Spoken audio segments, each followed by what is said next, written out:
এই সেই দেওয়াল 2000 বছর আগে যেটি ধ্বংস হয়ে গেছিল।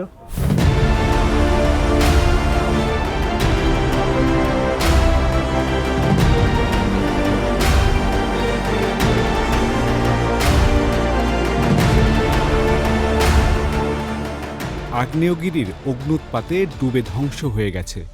কল্পনা করতে পারেন বিষয়টি?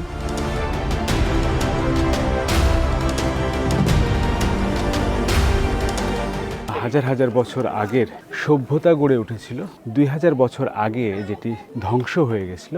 অন্যায়, অত্যাচার, নির্যাতন, অশ্লীলতায় ভরে গিয়েছিল নগরীর পরিবেশ। অবশেষে ৭৯ খ্রিস্টপূর্বাব্দে ২৭ আগস্ট সে জ্বলে উঠল প্রলয়ঙ্করভাবে। নিমেষেই আগ্নেয়গিরির অগ্ন্যুৎপাতে পুড়ে ছাই হয়ে গেল পম্পেই নগরী।